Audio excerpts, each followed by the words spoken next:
এবছরের মতো টক মিষ্টি বড়িগুলো যেন প্রায় শেষের পথে, কিন্তু এই শীতের দিনে বেশ একটু টক মিষ্টি বড়ই মাখা খেতে কার না ভালো লাগে।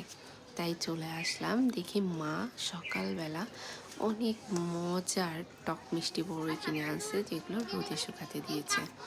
তাই টুপুক টুপুক করে সব টুকটুক করে তুলে নিলাম, আর সাথে নিয়ে নিলাম কিছু কাঁচা তেঁতুল। আর এই কাঁচা তেঁতুল দেখে আমি তো লোভ একদমই সামলাতে পারছি না, আমার ঠোঁটের দিকে তাকালেই তোমরা বুঝতে পারবে।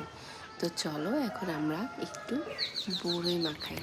বড়ই আসলে মাখিয়ে খেলে সব থেকে বেশি ভালো লাগবে, কারণ এই স্বাদ শুধুমাত্র যারা টক খেতে পছন্দ করে, ঝাল খেতে পছন্দ করে তারাই জানে।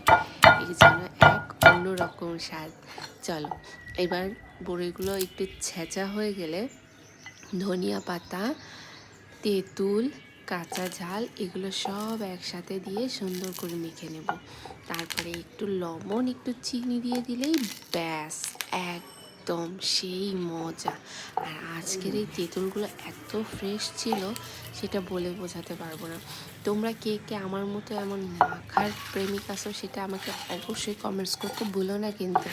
আর আমার চ্যানেলটা সাবস্ক্রাইব করতেও ভুলো না, তাহলে তোমাদের জন্যও থাকবে এই এক বাটি মজার বড়ই মাখা।